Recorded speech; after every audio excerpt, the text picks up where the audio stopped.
All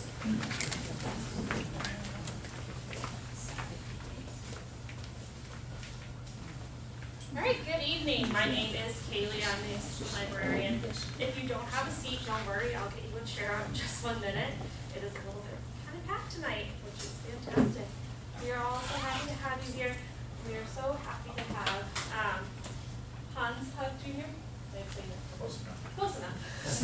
I'm going to read from his description that he wrote so that I don't get anything wrong, because otherwise I might just be close about it than anyone knows.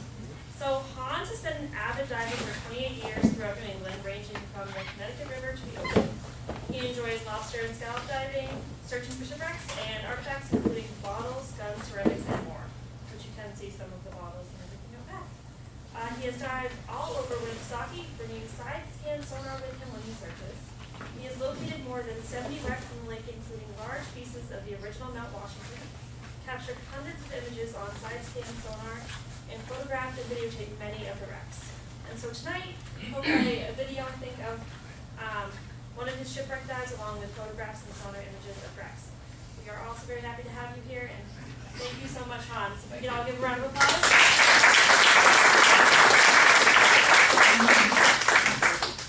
Thank you, everybody. A couple of things. If you have a cell phone, please turn it off instead of vibrate. The second thing is, you are welcome to ask any questions you want, anytime you want. I'm going to try and keep this to about an hour, but sometimes when I get questions that involve other questions off that question, I can start getting behind. So I might go, can you come and see me afterwards and we can finish that answer?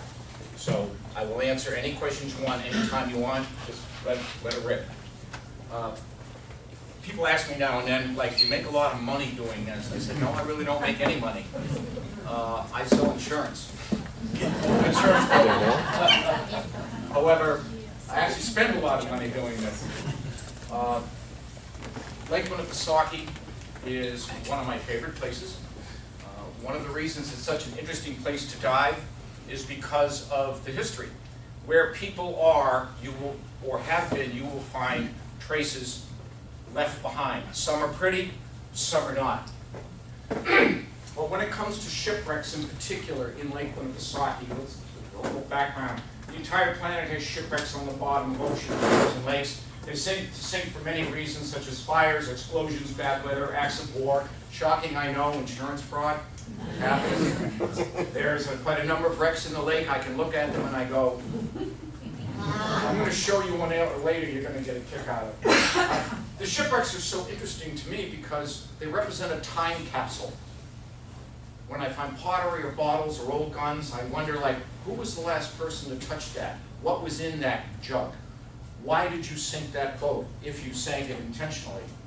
It makes it really, really interesting, and I like a good mystery. As a scuba diver, once I locate a wreck, I get to dive on it, take a video of it, and sometimes take artifacts off the wreck, such as old bottles, some of which are worth money. While we're at it, you're welcome to look at all the old bottles I have back there. You're welcome to pick them up. My dry suit is back there. This is a suit which enables me to dive dry. Dry equals warm. I was diving the other day, that was about 90 feet. It was 46 degrees on the bottom, and I was fine.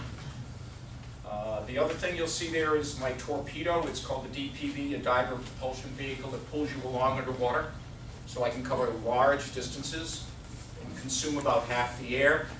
The big steel thing over there is my side scan sonar. That device alone is worth about $25,000. It's one half of my system. We're going to explain what it is and how it works, because without my side scan sonar, I couldn't find half the things that I find. So that said, some wrecks are in very deep water, perhaps 5,000 to 10,000 feet down, that are also found with side scan sonar, while others are in maybe 40 feet, 30 feet. The wrecks I dive on are no deeper than about 135 feet due to technical limitations. Bear with me one moment here.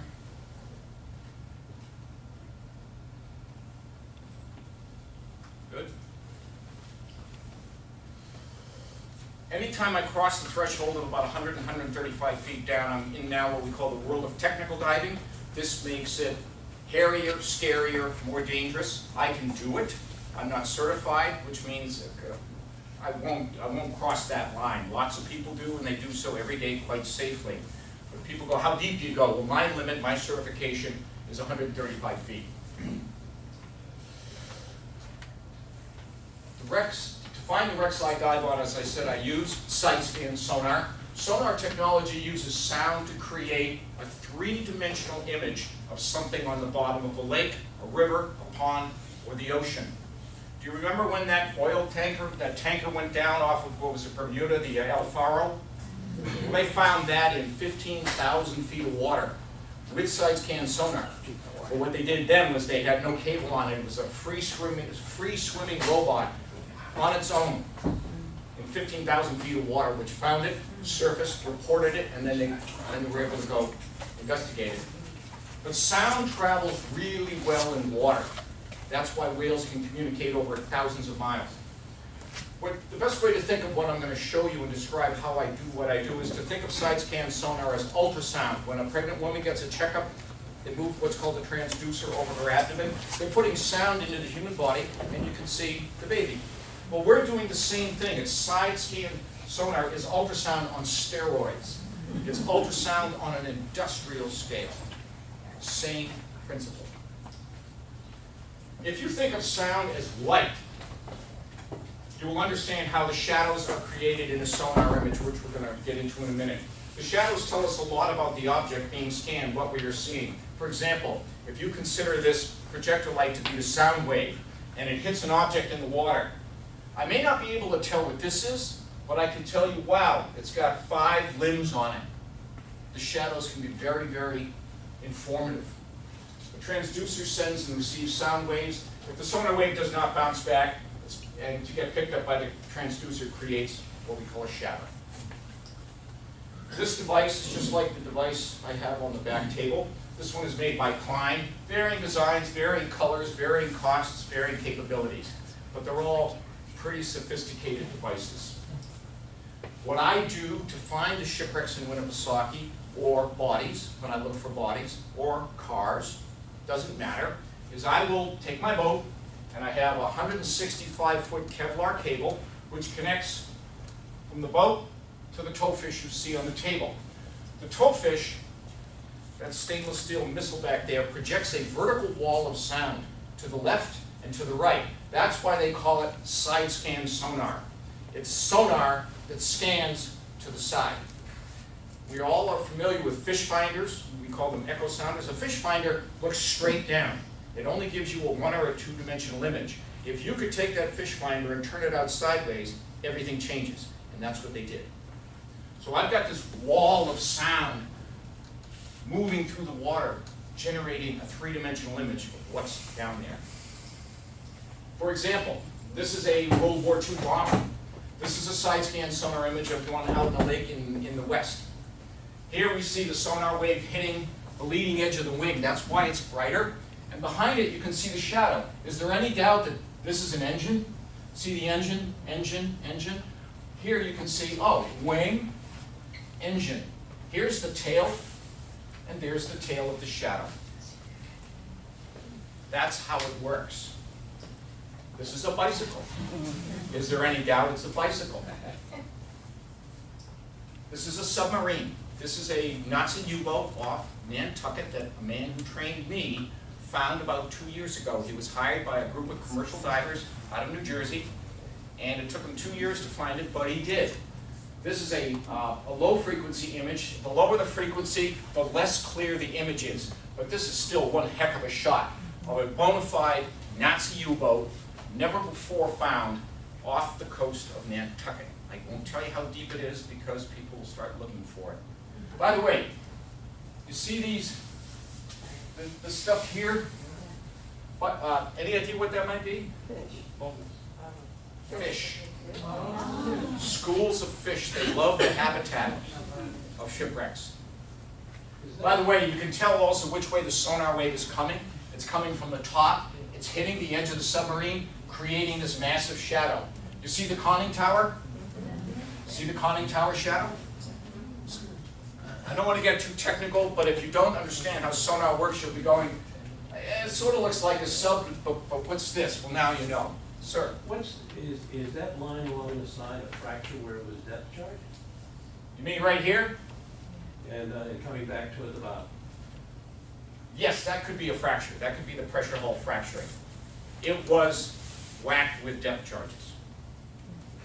So when you look at it, when you're up top looking at it, or whenever you do you actually see the sub, or do you just see the shadow?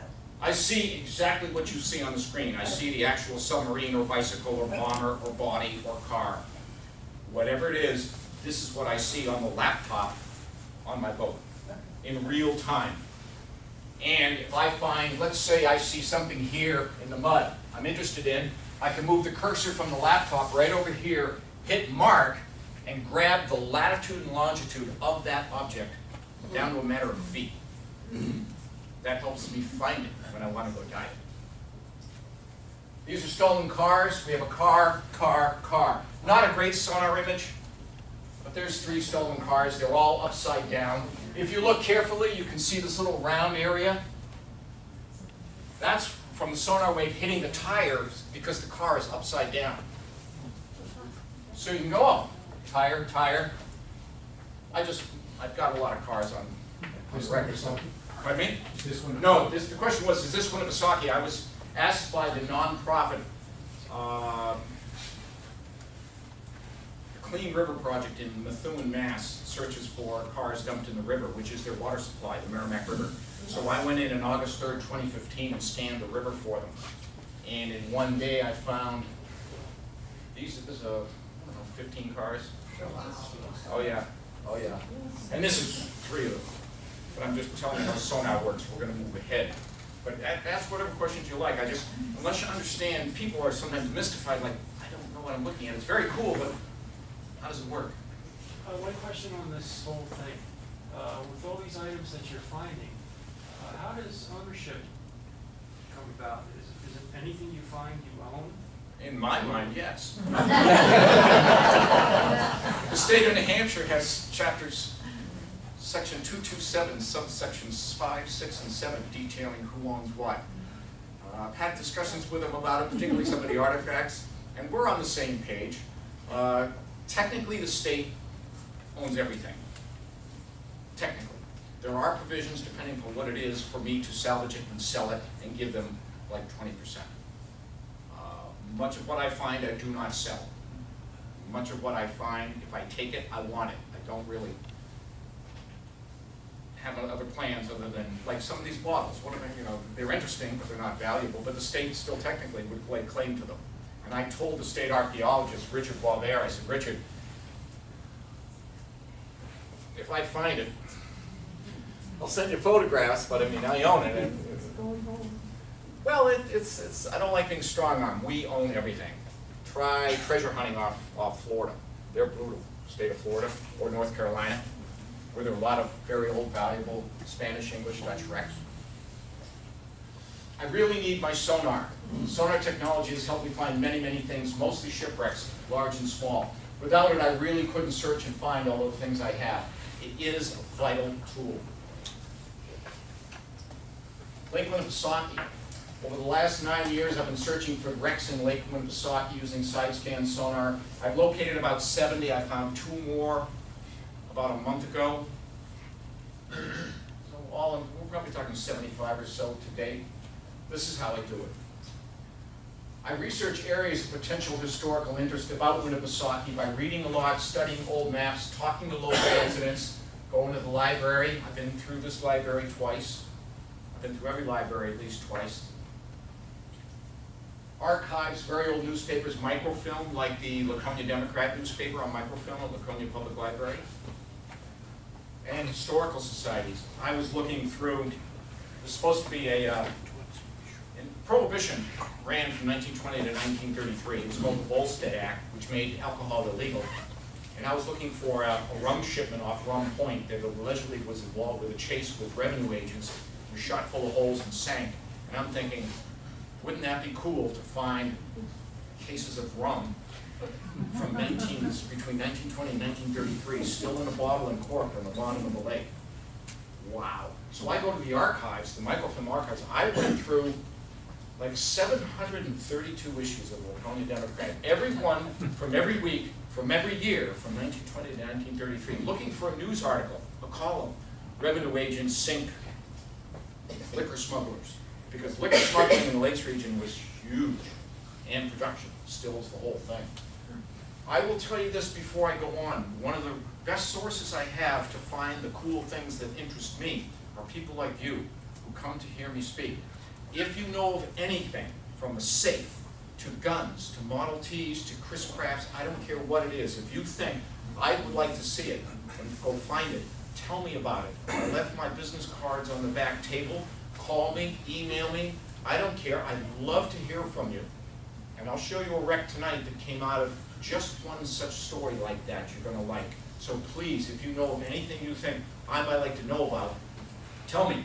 And if I go look for it, I will, if you want to come out on my boat, we can run sonar together. You can watch me dive if you like. Whatever you want to do. Just let me know if you've got something you think might interest me.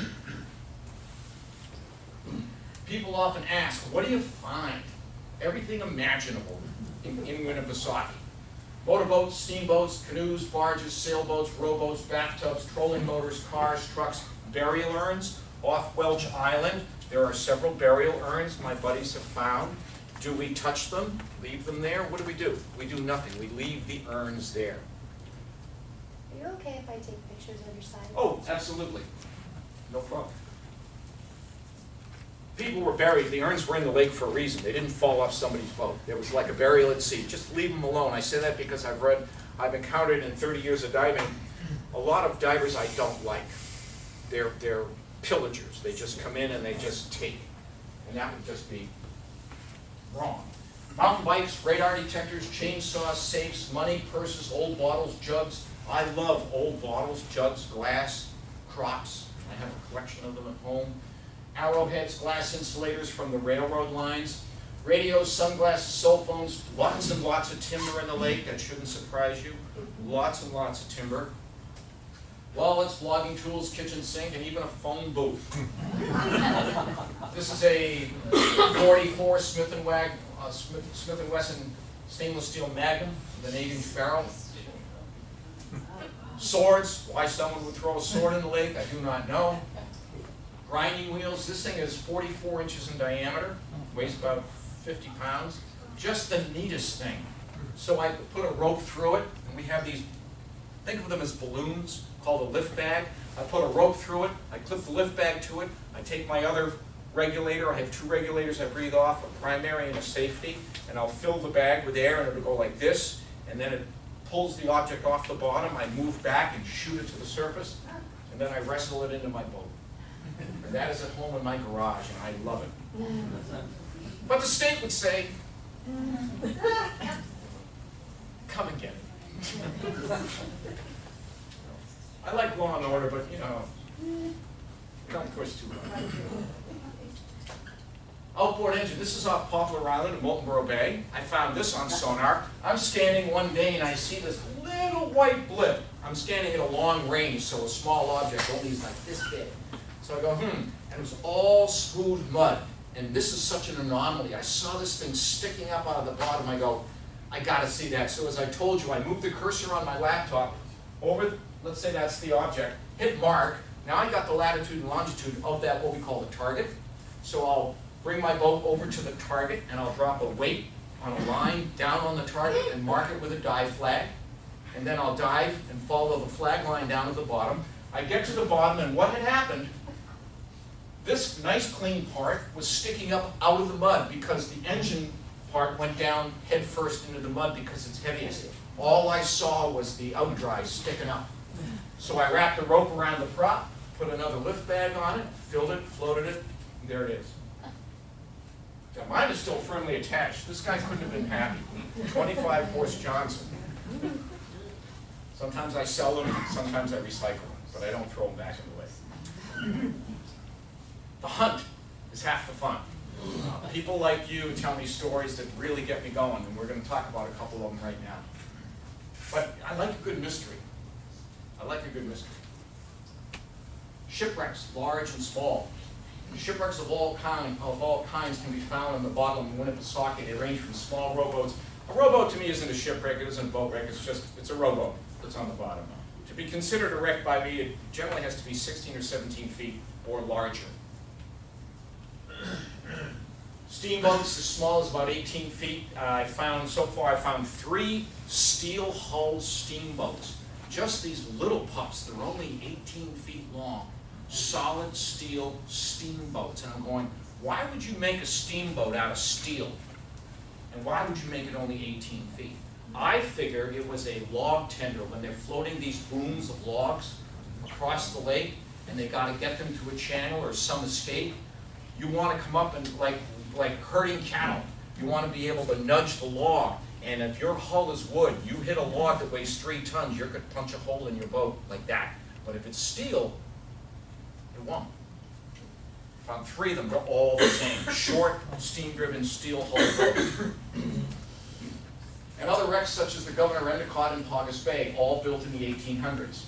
They include vessels that sank much later as well, from the 1930s to the 1960s.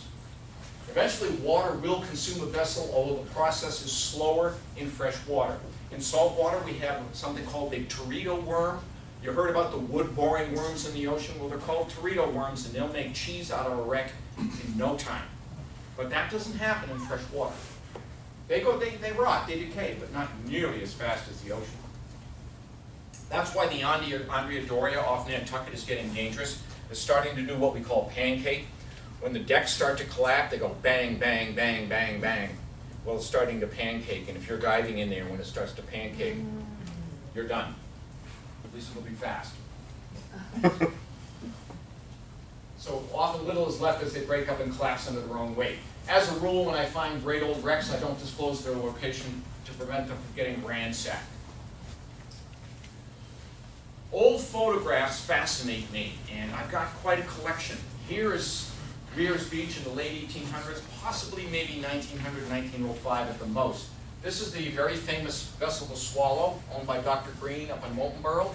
As you can see, Weir's was a very, very busy place, even in the late 1800s. So when I see a photo like this, anywhere on the lake, I think that would be a cool place to run sonar and see what I can find. One of the barges that really is quite interesting is what we call the Piledriver Barge. This is what we call a known wreck. On the Biser chart of the lake, you will see it says steam barge. And it's a known wreck, meaning it's publicly known. It's nothing new. I did not find this, but it's such a neat wreck, I figured I'd tell you about it. While I can't be confirmed, it's widely believed that this barge was rented during the summer of '21 as a viewing platform for the fireworks. Weir's Beach had legendary fireworks in conjunction with Irwin Gardens. They bring in big bands in the 20s and the 30s and the 40s. And on a hot July night with Louis Armstrong playing out there, you'd watch the fireworks. I mean, this is a good time. So these people would rent these barges, and they'd go out there in their finery and drink and have a good time. Well, I've read in more than one story about how this thing sank, and it turned out basically that when the fireworks started, everyone goes, oh, fireworks. So they moved to one side of the barge, and it lists, and technically it shipped. It went up on its edge, and now there's lost flotation and shot to the bottom. Remarkably, no one died. The sonar image I'm going to show you right now is crude. It's not a good one. It's coming up in a minute. This is the barge.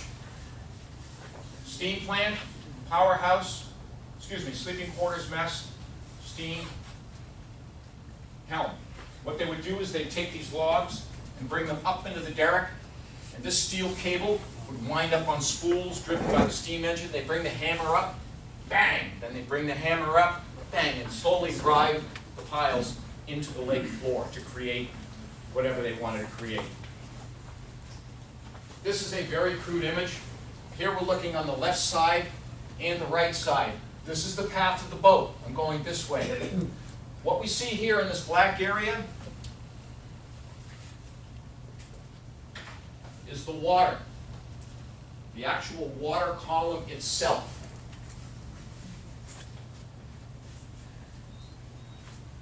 Here's the wreck. This round object here, I know you can't really be expected to go, oh yeah, that's a steam boiler. But this round object is the original steam boiler.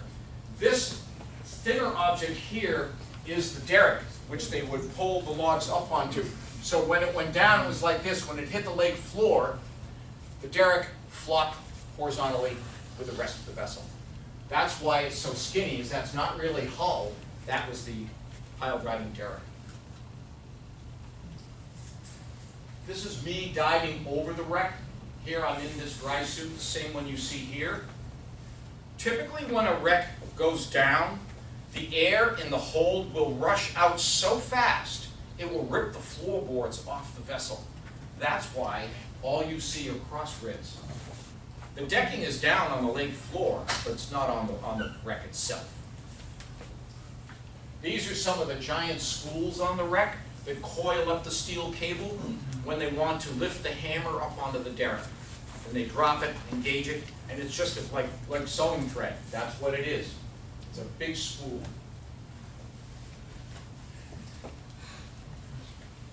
About 3 or 4 years ago, a guy comes up to me and says, "Do you know a man named Cracker Miller?" And I said, "No, I don't know Cracker." Well, Cracker told me a story about going out with his father to scuttle their tugboat, sink their tugboat deliberately off the Witches. And you ought to talk to him. So I call up Cracker Miller, and I tell him who I am, and I said, "This guy Tom told me to call you." He goes, "Oh yeah, we did that during the war in 1943, when I was a boy. And it should be over here, and I think it's about 90 feet of water." So I start looking for this tugboat. And I found it. It wasn't in 90 feet, it was in 59 feet.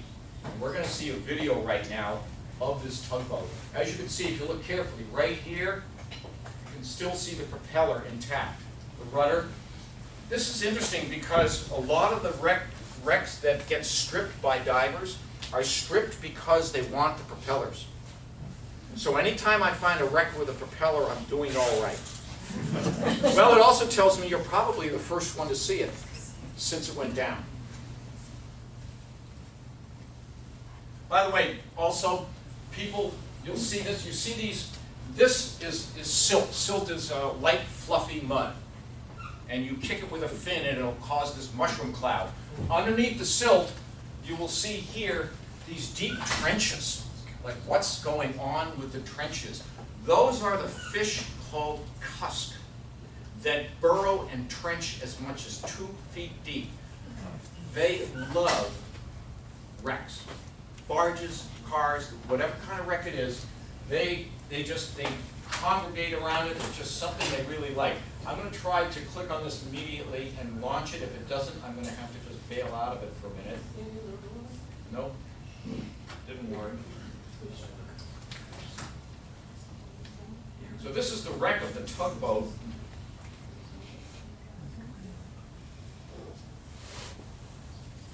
The Cracker Miller and his son sank in 1943. Did they mention why? Yes, the question was, why did they sink it? It wore out. It's like having a Toyota Camry with 280,000 miles on it. It's like, enough. Do we have any more chairs for these folks? No, we do not. Oh, you're okay. There aren't room for chairs anymore. Okay. So standing room only right now. Might want to try sitting on some of the tables. Like, well, that might be a little. What chair do you? Might be a bad idea. So this wreck was scuttled because it was worn out.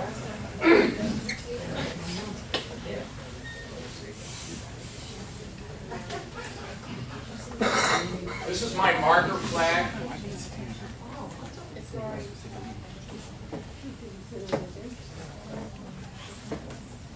If you look carefully, you'll see a big piece of stone here right through the window. That was placed there to help give the wreck weight to sink it after they punched holes in it. Because sometimes the hull is so buoyant, you can punch holes in it like Boston Whaler and it still won't sink.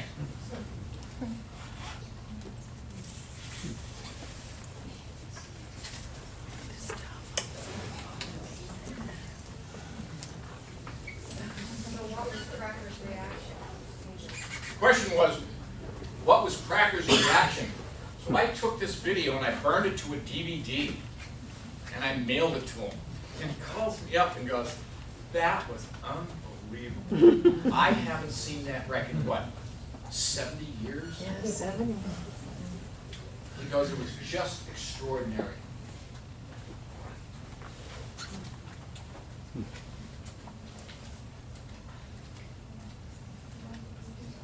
This was in, like I said, 60 feet of water. The water that day, I actually drove that last year. pardon me? I actually drove that last year, and I went inside the wheelhouse, and if you look back underneath the deck, there's about 30 or 40 cups just boiling over, rolling underneath the deck. Yep, so you know what I mean? Oh, that was an awesome dive. Yep. See, look at the size of these holes these fish dig. It's just, I'll show you a sonar image of a Century Resort if it looks just like a maze. You're going to be able to see the spark plugs on the engine right in here in just a moment, along with, I believe there's some rock down here too. Yes, ma'am? Does the state care when people intentionally dump things in the lake? The question was, see the spark plugs? Yeah. This is what we call a straight 6 or a straight 4 engine. The question was, does the state mind when people do this? Back in the 40s, apparently not. In the 50s and 60s, apparently not. As time went on, you betcha. You betcha. I helped a friend find a snowmobile in 93 feet of water about 2 weeks ago. The sled went down. It's got to come out. It's got to come out.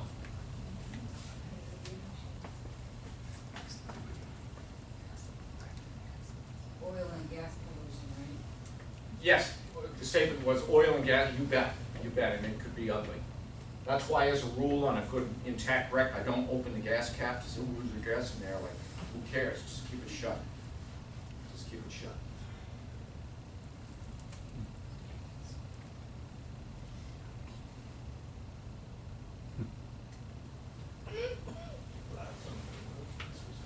Yeah, their windows still have glass, most of them, and it's curved like some of the brownstones you might see in Boston's Back Bay. Curved glass and curved windows.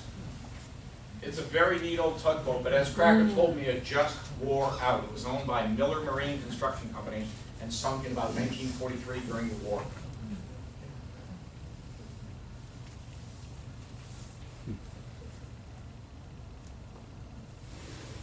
Remarkably intact. In salt water, this thing wouldn't like this. The Torito worms would have gotten to it. You'd still know it's a wreck and be able to tell what it was, but it'd be, basically, think of them as like termites. What would a termite do to your house? Well, that's what it does to the shipwreck. Oh, I'm sorry.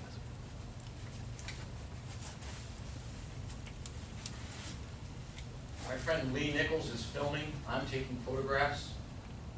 You see the second tank right here? I do a lot of solo diving. I dive alone. And whenever I do that, I bring a completely separate, redundant scuba tank with me. So I've got my main tank, the big one here, with its own regulator, and a completely separate system in case anything ever happened.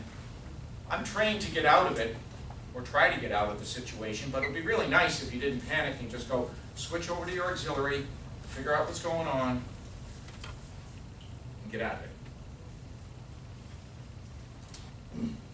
There are diving certifications you can get for solo diving. Some people, oh, you should never dive alone. Well, there's lots of reasons you can and lots of reasons you might want to.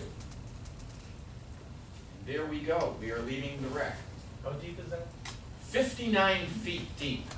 When I went over the side when I first dove this, I only was underwater 20 feet and I could see 40 feet to the bottom and see this wreck. See the silt kicking up right here?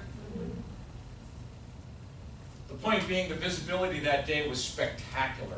40 feet is almost from here to that wall. There we go. Let's continue. So compliments of a man who heard me speak at one of these presentations. He referred me to Cracker Miller. Cracker Miller gave me enough to work with.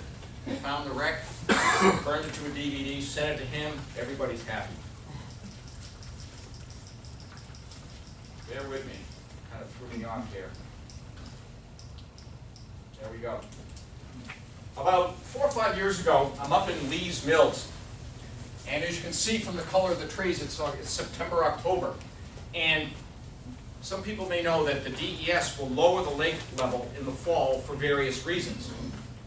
And I'm cruising through Lee's Mills, and I see this thing along the shore. Now, I've been to Lee's Mills many times. However, this year, the water level was so low, it exposed this wreck. Now, these ribs are 4 feet on center. There's about 23 of them, which puts this wreck at about 90 feet long. And I'm thinking, what in the world is this? Imagine the look on my face when year after year I'm in Lee's Mills, nothing, and then I see this.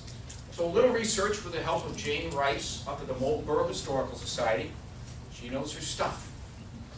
She goes, oh, that is the wreck of the Moultonborough. And here's what the wreck of the Moultonborough looked like. Originally, this was a beast. From here to here, 90 feet. This thing was just massive and could tow just about anything. It was a huge workhorse. As the story goes, how did it go from that to that? Well, right over here in the left-hand corner, on the right-hand corner, and you're looking east at the Ossipes, there's a marine railroad line, which I filmed last year, which allows people to take boats and ships out of the water. So you cruise the boat onto the railroad tracks and then haul it on the land. Well, it didn't go too well. They had the Moultonborough up on the marine railroad tracks and it fell off. So what do you do with a wreck that's 90 feet long, weighs a lot? Leave it there. So what they did was they dragged it back into the water, stripped the superstructure off it. That's why all you see is this, with no helm, no steam room, nothing. And they stripped what they could, hauled it up against the shore, and walked away. The Moultonborough. Governor Endicott. This wreck can be found at the end of Paugus Bay in the no-dive zone. This is adjacent to the City of Laconia water supply intake pipe. And if you go down to the end of Paugus, it says no human contact with water. So naturally I went to film it. And I did, and I had a great time. Nobody got arrested, but then again they didn't really know we were there because we were stealth. We were now stealthed out. We pretended we were fishermen. And then went over the other side of my boat, put a flag in the water next to my boat so I'm legal, and then ran a line called a wreck line underwater directly out to what we call the target. Filmed it and went back. So we were underwater the whole time, but nobody knew we were there. But I've gotten to know Seth Nuttleman, the head of the Laconia Water Department, and he lets me dive in the no-dive zone if I give him warning and tell him why. Because I found 2 more wrecks out there that I wanted to film, and I said, I'm going to be. He goes, yes, no problem. They just want to know who's there, which is understandable. In either event, this vessel was built in about 1911, and about 1918, 1919, it was scuttled and eventually destroyed. It was blown up with dynamite at the end of Paugus Bay because it just wasn't making any money. And one of the reasons it wasn't making any money is because its length in relation to its width, its beam, was bad, and it tended to list. And when you're listing like this, you tend to vomit. Okay? And when you're vomiting, you're not happy. So it's like, enough, enough. That's why they destroyed it. Personally, I think it would be worth bringing it out and burning it for firewood. Do you know what kind of timber work is in here? Beautiful, dried, red oak beams. If you could just cut them up, you got. They didn't think like that. I found wreck after wreck after wreck with this spectacular mortise and tenon beam work you just have to see to believe. And they just throw it away. Okay. This is a side stand sonar image of the Governor Endicott. On the left side, you see these portholes right here? You see them right here? You know what that is? That is the light, not the light, that is the sound from the sonar wave coming down from the towfish, hitting the porthole, which has no glass in it now because it got blown out. So what you're seeing here are the portholes with the sonar wave going through, creating this image. I know that's a man-made image because they're spaced evenly. Mother Nature generally doesn't space things like that, do they? Here you can see the decking. Here you can see the gunnel, the top of the left side of the boat that was blown out when they blew it up. So as you can see, the shadows can tell you a lot. And you can see so much of the wreck, there's very little problem identifying certain components of the wreck. This is another story. A guy comes up to me after speaking one time about 4 or 5 years ago. He goes, did you ever find a barge down in Alton? I go, no. He goes, in the 1960s, my buddy and I dove and found this very cool barge, all this equipment on board, everything. In '66, he got drafted, went to Vietnam, got killed in Vietnam. I had nobody to dive with anymore, so I quit diving. But I've always wondered if anyone ever found it. So I started looking for it. Before I had the big unit over here, I have a smaller sonar unit I use. I found it with a smaller sonar unit. This barge, one of the things you can do with a sonar is you can measure things. So here we have the length from here to here is 60 feet. From here to here is about 30 feet. More like 20. Here you can see the shadow coming off the barge, and this shadow here is from a stack of concrete bags I'll show you in a minute. This particular barge is really, really old, and it was completely intact on the bottom with a cement mixer on board, shovels, wheelbarrows, pile of sand, pile of stone, everything you need to build seawalls and jetties. I cannot figure out for the life of me how you sink a barge 60 feet long without something toppling over. These bags are 7 high. Do you notice the way they're crisscrossed, the way you stack firewood? That's to give the load stability in a pitching sea.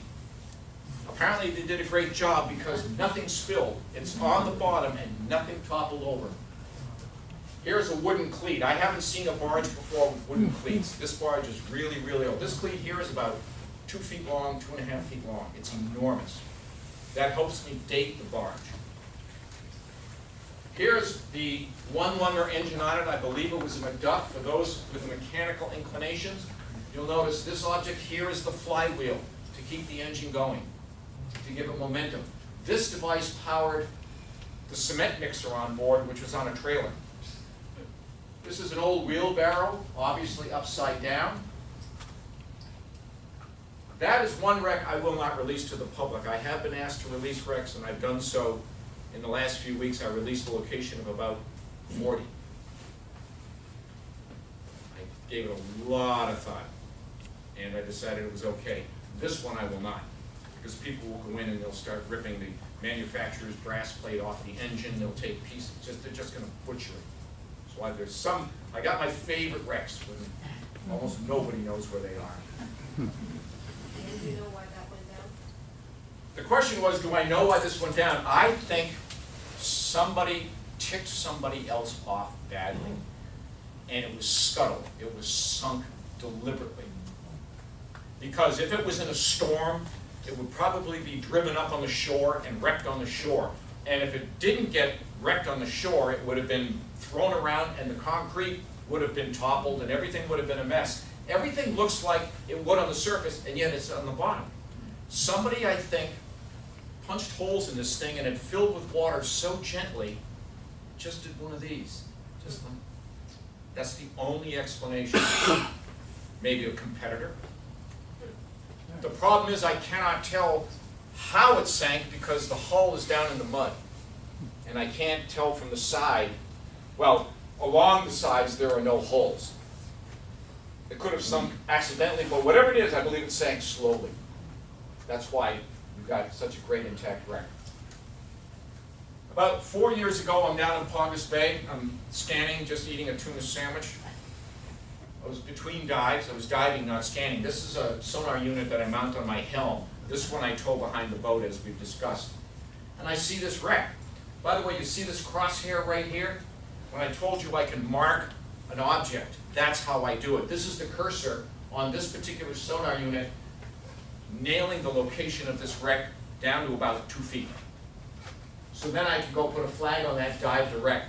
This turned out to be what's called another known wreck. It's on the visor chart. This is the wreck of the 77-foot-long Scamp.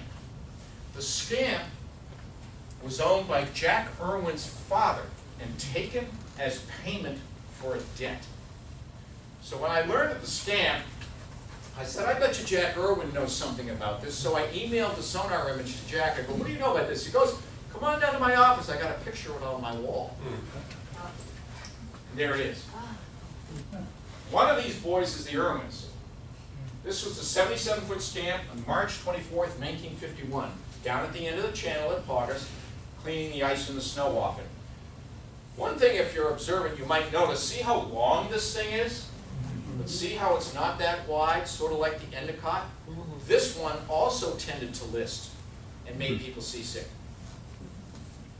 But at some point, Jack Roman's father got rid of it, and the subsequent and last owner scuttled it deliberately in Paugus Bay. This is pretty cool if you've got kids who like to snorkel, because it's in only 17 feet of water. So on a good clear day with nice sunlight, you can take your kids out and you can snorkel and you can go right over the wreck. So I turned around to take another run at this wreck with sonar, sort of like I'm a photographer taking a yearbook picture. I'll take one here and I'll come over here and I'll take one here. I do the same thing with sonar because you can get varying degrees of quality of an image by taking it from different angles. I turn my boat around. This is the scan. I find a barge. So the sonar is such a powerful tool, I really cannot do what I do without it. These are rocks, big boulders off the lake floor. This is my boat. Here you can see this fuzzy blue line. That is air bubbles in the water from my propeller being picked up by the sonar. The sonar can see air bubbles really well. So if I bring my engine up, if I tilt my engine up out of the water a little, these will disappear. You can see scuba divers on sonar really well because bubbles, believe it or not, make an excellent sonar reflector. You think air? Yes. Yes. So I go, turn around, look, take another run at the scamp, I find a barge. The Mount Washington. People have looked for the Mount Washington since she burned at the pier in 1939, in the winter of '39. At 187 feet long, she was the largest of any vessel on the lake. She enjoyed prosperous service for 50 years, never lost a dime for her owner. She made money every single year, as did the Lady of the Lake, which is on the bottom as well, out in front of Marine Patrol. But in winter of '39, she caught fire when the adjacent train station stove at Weir's Beach caused a catastrophic fire, taking the station, the dock, and the mount with it up in flames. Total loss. Because she was out of service for the winter, she was docked and thus frozen in the ice, as well as run hard aground. What they do is they run the hull up into the mud, running it hard aground, and that way they know the boat won't really go anywhere. And sometimes when they lower the lake level, it's going to go hard aground whether you want to or not. In either event, she was not going anywhere. The Mount Washington burned to the waterline and stuck where she was. She was dismantled and blown apart with dynamite to remove it. So what they did was they blew up the remnants of the wreck, and then they trucked it out in the lake on barges and just kicked it over the side. And people have been looking for this wreck for 70 years. And I found in 2015 9 sections of it. For those of you who got here a little earlier, we watched that video of the paddle wheel I found upright in the mud. That was one of the sections. Since that day, people have searched for the pieces of the mount. It's recorded that major sections, as I said, were barged out into the water and dumped. And it wasn't unusual back then. People said, oh, you shouldn't do that. That's the way it was. That's the way, besides, you can dump worse things in the water than burnt wood. I've seen only one piece about 6 feet long that I believe is this ship, from the ship, until recently when I had some buddies dive on an object I found on sonar. This is a 55-foot section of her stern. So from here to here is 55 feet. The sonar image is only showing you the right side. So the sonar image is coming down. It's hitting the lake floor right here. This is all smooth mud. This is barren. This is a moonscape, which makes sonar work much better because you don't have rocks or gravel or trees or stumps to mess up your image. It's like having, let's say you want to post something on Craigslist. You might find a nice clean wall, white background, no distraction to photograph your baseball glove or whatever it is you want to sell. Well, as you can see, this is sonar heaven when you want to get a good clean image. These shadows here, black lines, are actually the balustrades from the railing. This is the railing of the quarter stern. So now you have the shadow of the balustrades that hold up the railing. You would never know this, but I would, because I filmed everything you've seen here tonight. You see this object right here and right here? Those are 4-foot steel cleats, which they would use to hold the boat, steamer, to the dock. So they'd run the rope through the cleat, wrap it, wrap it, wrap it, wrap it. They're massive, they're like this big. And you talk about a collector's item.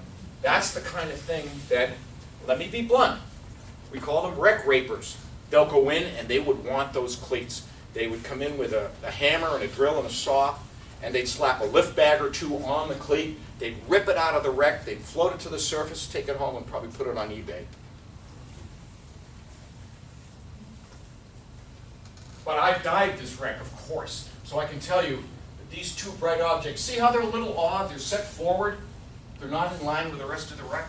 You might go, oh yeah, I get it, okay. This is what she looked like in her heyday. This is an OSHA nightmare. 1,200 people could pack on it. Do you think they're drinking? Okay. Well, was she a beauty? Look at the size of this paddle wheel.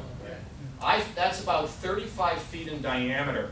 And when they got it out of the ice, they sheared it off horizontally with dynamite.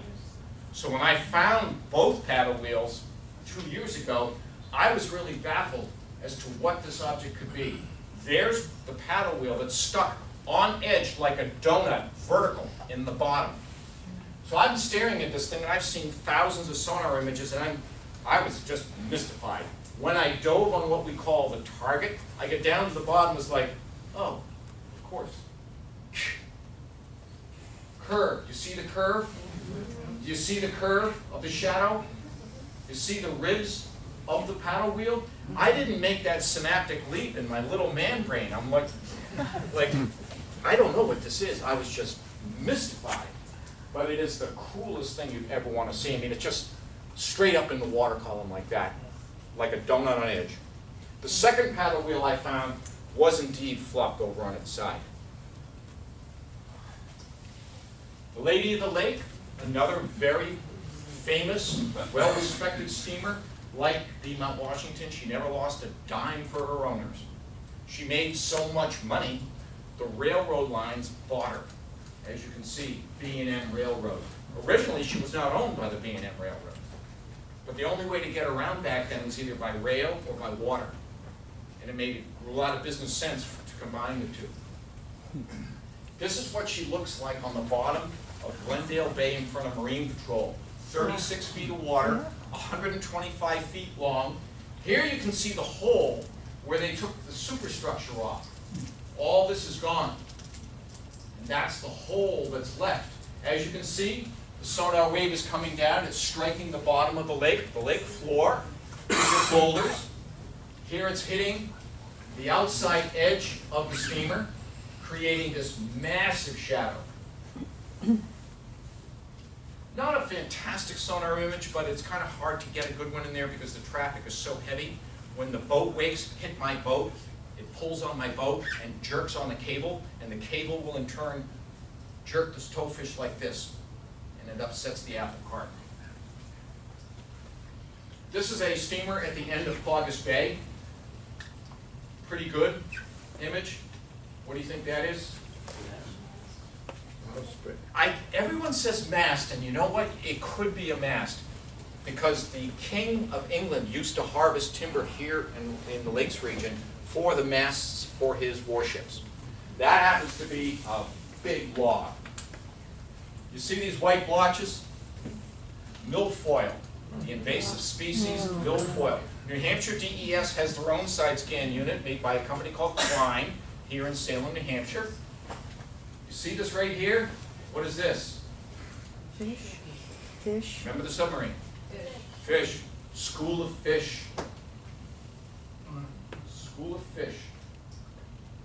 This is the same wreck, but looking up close, it has a wonderful fantail design. This one has a propeller and rudder intact on it as well.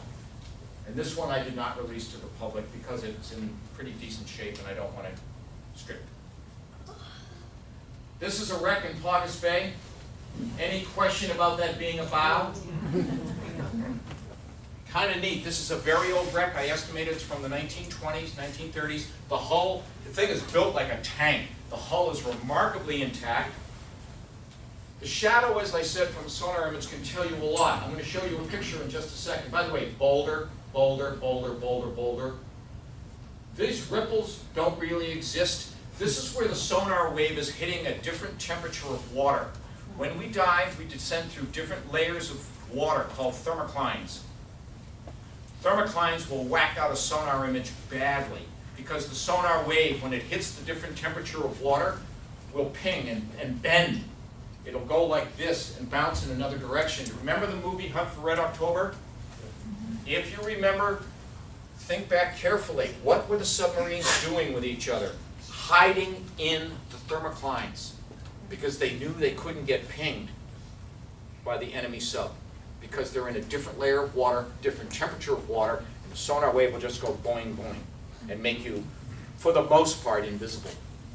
So what you're seeing here is we're getting from deeper water at 50 feet into the shallower water. We already went through the thermocline at about 30 feet. That's why it's rippling. It doesn't look like that at all in reality. So this little puppy right here is this thing right here. So this wreck is right here. The water in Winnipesaukee is spectacular. I just love this emerald green. There's just, we get down there and it's just like no sound, no phones, no bozos. It's just, it's a wonderful sport. It really is a wonderful sport. And when we find things like this, it just makes my day. Okay, insurance fraud, yes or no?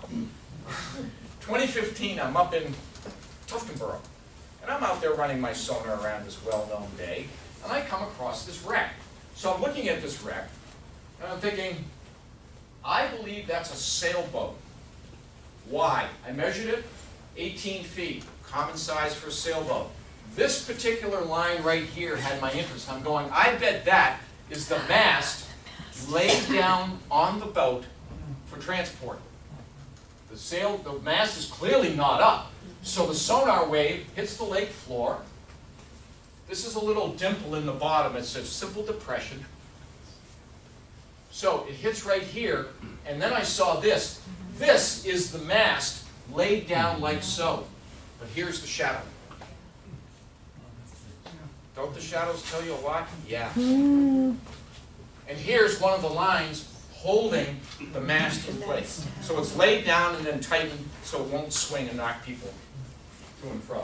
So, long story short, this thing's only in about 46 feet of water. But the water up around Moltenboro is the color of iced tea due to what we call the tannic acid effect. When leaves rot in water, they deposit tannic acid. And tannic acid is, the best way to describe it is the color of iced tea. So even in only 46 feet of water, it is jet black. No light, nothing. 3 days ago, I was diving off Rattlesnake in 88 feet of water, 90 feet of water with a buddy. We didn't even need our dive lights. Here, 46 feet, jet black. So, I'm swimming along. The first thing I do is, I notice this wreck is really clean. This sailboat's in there. So it was a sailboat. I had it right.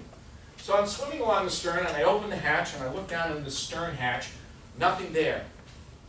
No paper, no shoes, no sunglasses, nothing. So I swim along, I get right to about here, and I hit a tie-down strap. Tie-down strap. You know when you strap a boat to a trailer, you tie it down like so? Well, tie-down strap. I swim to here, another tie-down strap. And I'm thinking, no way. So I get to the front. There's a winch. This boat is still strapped to a trailer. It's a half mile offshore. Why? Oh, and it was last registered in '99 because the stickers are still on it. So I videotaped the whole thing. And my friend Brad lives in Melbourne Village. So he goes over to the local marina on the point there. He says, and he walks into the shop and says, any of you guys know anything about a sailboat strapped to a trailer? And they're all like, I'm not joking. He goes, Hans, you should have seen it. They're like, he goes, I'm not leaving. I got you now. Okay, we know the owner. So my friend calls up the owner. And long story short, I'm not too embarrassed anybody. He's like, oh yeah, I float it out to my island every year for security purposes, going in and stealing it. Really? So how do you get the boat strapped to a trailer onto your island? So So he says, well, what's up with this? Oh, we were bringing it back at the end of the season and started to take on water. Even if it's true, so you leave your boat strapped to a trailer on a mooring all summer long? Well, yeah. Not. Draw your own conclusions. So, I post this video on Winnipesaukee.com. Most of the wrecks I found, 60 of them at least, are all posted on Winnipesaukee.com. Go to Winnipesaukee.com, click on forum, click on diving. I'm Diver 1111, and you'll find this video. So, you know how when you're on the internet and you're in a forum, it might show Diver 1111 joined June 2006, number of posts 49. The way you can get a little profile of the person's activity. I don't know if they do it on Facebook. I'm not on Facebook. I don't know the first thing about it, but they do it on Winnipesaukee.com. Joe Blow, August 2010, 48 posts. So this video shows up on Winnipesaukee.com, and people were going nuts. So the story's going back and forth, and people are speculating, and people wanted to know about it, so I answered a few questions. All of a sudden, we get this one post from this one person, male, female, I don't know. People, can't we just let this go? I think we've talked about this enough. Go to Winnie.com, it's there. So I'm looking at the profile, number of posts, 1. Oh, I gotcha. Hey, but don't leave your crap in my lake. You know? The only reason I didn't really rip him a new one is because there's no motor oil, no pollutants involved. It's a sailboat. If it was a car, I'd be on it. A sled, an ATV, I would have been on it. But I'm not out to give you a hard time. And by the way, his comment about, okay, let's just let this go, people, and move on, didn't go over well. Oh, go to, it's all there on Winnipesaukee. I kid you not. So some of the things we find are just astonishing. Hans, Yes? do you think they towed it out on the ice? I cannot honestly say. They either towed it and scuttled it deliberately, or left it out on, or maybe brought it out on the ice, and they just it crashed through the ice. But then again, if it crashed through the ice, it probably would have taken the tow vehicle with it. I don't believe the ice is the likely scenario. I got 6 cars I'm looking for now and a van in Winnipesaukee.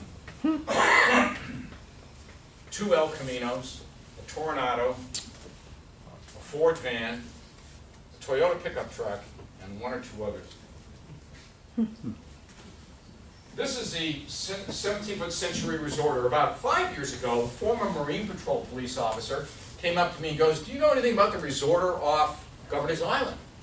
And I said, no, tell me about it. He goes, in 1974, I was called to assist with the sinking of a 17-foot resorter, driven by a young man about 18 who had just had the boat in 2 days. His father bought it for him used. He came out of the fuel dock over near, down near in Saunders. Sandy? No. Was it? Silver Sand. Silver Sand. And apparently this is not the first time I've heard this. If you hit a wave the wrong way with some of these centuries, you'll punch a hole right through the hull. On the bow, right, the lap strake or the labret will just punch right out. The boat sank in about 60 seconds, and he was called to go rescue the kid. He never could find it. So with the sonar I have is so powerful that I can scan huge sections of a bay as big as Saunders Bay in 30 minutes. I can look, if the object I'm looking for is big enough, I can scan up to 500 feet left and right. I can scan a 1,000-foot swath in one shot. It took me about an hour to find this. See these wild trench marks? All cusk, the fish cusk. I know because the video I took of it has a cusk right here under the right part of the hull. A lot of the videos I have cusk on them. And they are bold fish. You can touch them and they'll go like, oh, they have to sometimes, if you want to play with them, you have to like coax them to get out of the way. They will just sit there, you can touch them. Big lips. Oh yeah. Huge lips. Bright yellow with black speckles. Yeah, and huge lips. Yep. Oh, yeah. I talked before about how the decking on sinking vessels gets ripped off when the air rushes out of the hull. What do you think that bright object right there is? That's the inboard motor. And why is it so bright? Because the big covers you can pick up on your motor. Well, that's all filled with air. So the minute this boat sank, the first thing that happened is it ripped the engine cover right off. And this makes it a beautiful sonar target. I could find this boat even if the engine cover was on it, because all the wood shows up. But when you've got a nice steel object in the middle, it tends to bounce back sound waves really well. Really well. So I know immediately that's an engine. I found a twin engine correct craft down in Wolfboro last year. The first twin I saw. Engine, I'm going down. I don't know what it is, but it's a twin engine vessel and it's about 35 feet long. It was huge. For a pleasure craft, huge, with big twin engines. This is off of Duck Trap Cove up in Long Island. This is one of the old barges I told you about that has spectacular beam work. There's a video of this on Winnipesaukee.com as well. Here you can see some of the data you can gather when you're running a sonar operation. Here's the date and time stamp. Altitude is 7.5 meters. My towfish is 23 feet off the bottom. The depth, I don't know what that is off the top of my head. Course, 69 degrees. Latitude and longitude of the boat. Latitude and longitude of where the towfish is. But here you can see I was scanning, and all of a sudden it got really shallow because I went between some rocks. I almost hit the rocks. Bad. Expensively bad. But then the bottom got deeper, and I got a nice image of the wreck I was looking at. These were all, of course, you probably know by now, boulders, gravel, stone of varying sizes. Here you can see the shadows coming off the jagged edges of the rock. Whatever it is that's right here, it's really tall. Look at the size of the shadow. This is a barge down in Meredith at 90 feet. This thing had cusk all over it. And this is also, just about everything, everything I've shown you tonight is on Winnipesaukee.com if you wanted to see it. Go to forums, go to diving, and you'll just see video of this, video of that, and everything I have here is posted. Once again, see all the trenching from the cusk? It's crazy. They like man-made structure. I can't explain it. I don't see this around 70-foot oak logs. I only see it around man-made structure. This is a wreck off Cow Island. Very hard to get a sonar shot of because it's on a slope. This is shallow water. This is deeper water. If I stand from deep into shallow, I risk collision with the bottom and the towfish, as I said before, bad, very bad. This thing is about 45 feet long. It's a very interesting wreck. Big engine on it, big straight six.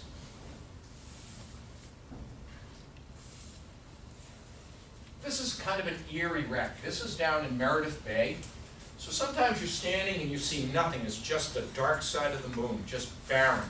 And then all of a sudden you get this cool steamer on its side that jumps out at you. Makes my day when I see things like this. This is a 25-foot Century Raven down in Paugus Bay. I don't know what this is. Don't know what that is. Here we have more refraction from the sonar wave hitting a different temperature layer of water. But here you have the Raven. Once again, the engine cover was ripped off the wreck, so all you have is bare steel engine exposed. Makes an excellent sonar reflector. To give you an idea how good some images can get, here you see this little point. That is the windshield. The windshield causing a shadow. Here it is again. Here's your windshield. See how the windshield causes that shadow? It's this point right here. This wreck was really cool. In fact, I met a guy who knows the owner who scuttled it a long time ago. Completely intact, all the gauges, steering wheel, seats, beautiful chrome spotlight on the bow, running lights, the beautiful red and green running lights, mahogany. This thing is a pearl. Don't know why he sank it, don't want to know. But when you find stuff like this, it's just so much fun, at least for me. I get to hunt. I get to find cool wrecks, I get to tape the video of them, and I get to dive them. This wreck, this is for real. From here to here is almost 40 feet. Look at how skinny this thing is. This is a laker down in Wolfboro Bay. Don't know what these little shadows are here sticking up, but there's something on the side up like this. I just found this extraordinary because it was so clear. If I had one wish when it came to all these wrecks, is I wish I could find a name. What's the name of the wreck? Excuse me, I'd really like to know. This is a group of 4 wrecks in Paugus Bay. It's not a good image. I need to clean it up. But if you look carefully, we have a wreck here. We have a wreck here. This wreck sits on top of that wreck. Over here, we have that original wreck I showed you about 15 slides ago with a photograph to follow. So all I caught here was the shadow. The wreck is actually here, out of the range of the sonar, but I caught the shadow. So sometimes you find 2, 3, 4 wrecks at a whack, all in piles, which generally leads me to believe it's an insurance graveyard when I see them clustered like that. Yes? I actually know the story behind that one. That was the first dive shop on Winnipesaukee about 40 On the years. shore. Yep. And Yes. he sunk those boats. It's in about 15 feet of water, and the one to the left's about 30 feet. That's and right. he sunk those to dive on. That would explain in part why they're on top of each other. Yeah, and there's no Because motors. they're so close. Yeah, the original dive shop, I heard something about that. Yep. Cow Island Launch, a guy named Steve who lives in Cow Island says, you know, I heard a story. This is what makes my day, because it said the hunt is half the fun. I heard a story about a launch that burned over here in this cove. And I won't tell anyone where it is. Long story short, I go in to scan, not with the big boy over here, but my Humminbird on the helm, and I found the wreck. So then I go back with the Edge Tech, and I get some really great images. This thing is beautiful. It has an old McDuff engine in it. Just beautiful shape. I posted it on Winnie.com, and a person says, that was my family's wreck. That was my family's launch. That's where this photo came from.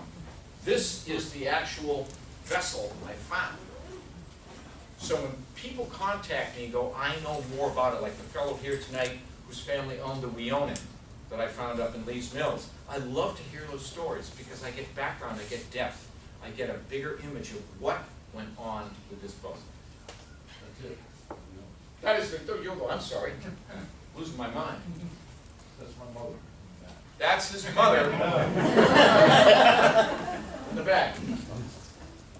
Looks like she's in charge.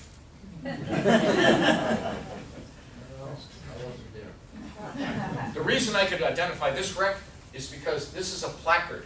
These are hard raised letters on the vessel. They're not painted.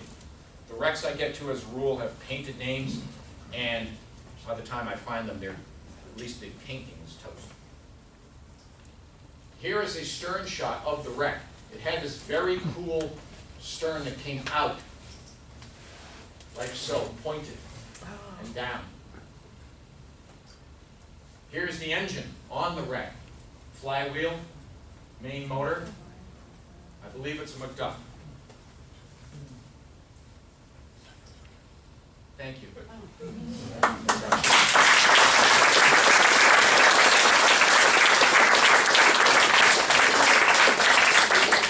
Have questions, I always stick around. I love your questions. So if you gotta go, go. If you want to talk, stay. If you want to talk to me later, just help yourself to a business card at the back and tell me your story. Thank you. I